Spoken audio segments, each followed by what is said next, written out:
In this segment, we're going to be looking at benchmarking, and benchmarking necessarily is very straightforward. It's comparison, right? It's how you compare performance because you're always trying to be in relation to someone else. You're always trying to perform in relation to someone else, especially in the corporate sector, because you're competing.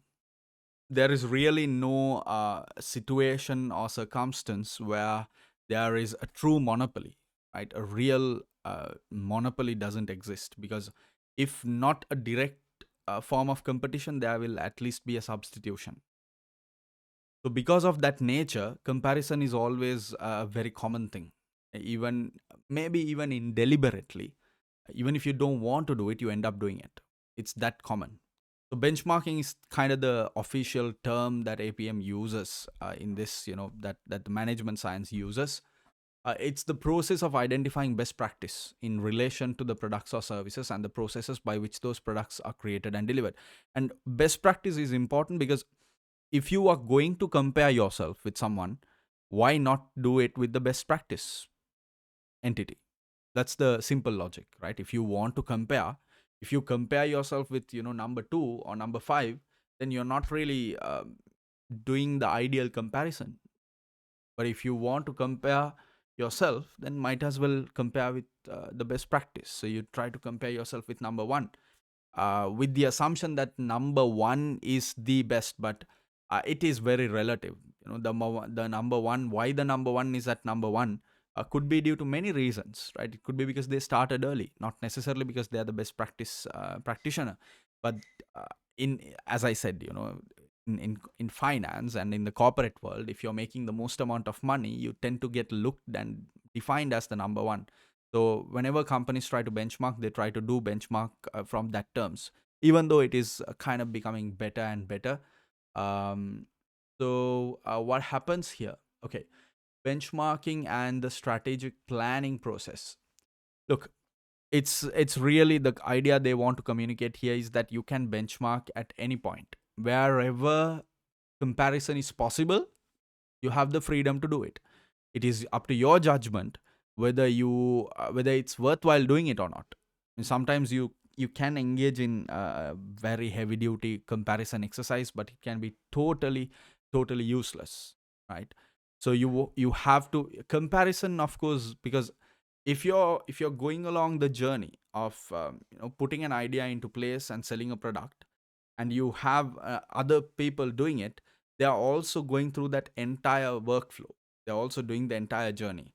So at whichever point, whether it's the planning stage or implementation stage or control and review stage or recorrection stage, whatever stage, they're also doing it. So if they're also doing it, you have something to compare yourself with.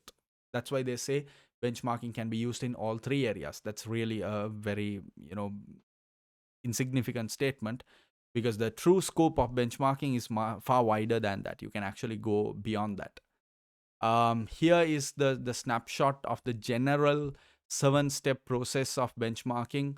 So you can definitely go through that. That is something I will leave because it's quite self-explanatory. But it's important because it's really, look, you want to figure out what you want to compare, then you try to find who you can compare with, and then you compare, you get the lessons, and then you try to improve. Simple. So that story has been broken down into 7 steps, bringing in keywords like KPIs. Let's take a look at some of the good things and the bad things. You can go through it in detail, but key highlights is really that in terms of benefits, of course you can learn, right? There are so many opportunities to learn, and the exercise itself, the effort that you make in order to benchmark itself can be learning. There are and it also is a sort of motivation, right? It keeps you on the edge. It pushes you forward. It tells you that, look, there are things that others are doing that you're not doing, so you need to be more creative. You need to really step up your game. But on the downside, in the disadvantageous side, it can be demotivating as well, because there could be things that you find out about the comparator that really leads you to thinking that you don't have access to resources, you don't have the right people, you don't have, this and this and this. And the benchmarking itself, the idea that you have to compare yourself with someone else itself, can be a demotivating concept. In addition to that, um, what I said earlier, right? Even though you're benchmarking in your point of view with supposedly the number one in the market, they might not necessarily have the best practices. So you might actually be benchmarking yourself with someone who has very short term goals and they have done well over the past couple of years, but what they've done is not going to sustain for a long term. But here you are engaging in a benchmarking exercise with them because you think that just because they made the most amount of money last time or last year, they're the best people. But then 2 years down the line, they're going to crash. Then you've made a questionable choice. So that is something to keep in mind. uh, it can be costly, it can be very time consuming, it can be very, and you have to use good judgment. So again, like I said, if you're not measuring the right thing, if you're not comparing the right component, because you might have a process that is really doing well, and it's okay, and it's functioning at the level it should function. But here you are thinking that just because another company is seemingly doing a little better, you're going to try and benchmark that process with them.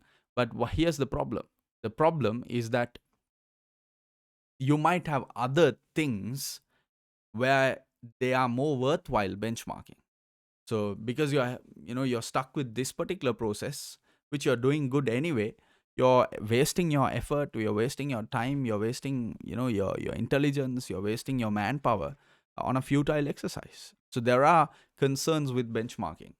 We're going to take a look at the three main types of benchmarking. Like I said, it's applicable anywhere. You can benchmark anything. As long as you have a comparator, you can benchmark. So don't really try to limit yourself. But from a systemic angle, just because the syllabus demands it, there are three types: internal, competitor, and process benchmarking. Internal is where you're benchmarking yourself with another function or division of the organization. So, you're in the same company, you're benchmarking something internally with division B to division D, something like that. Um, Competitor is you comparing yourself very obviously with a competitor, right? You've got a different organization, so you are competing and you're benchmarking. Now, this kind of exercise, of course, you might have limited information because competitor information is hard to get a hold of. But if you do, if it is possible, then all the better.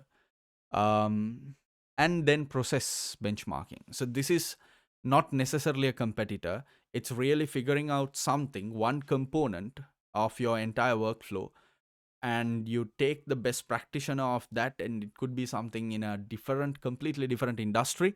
You could be benchmarking transactions processing.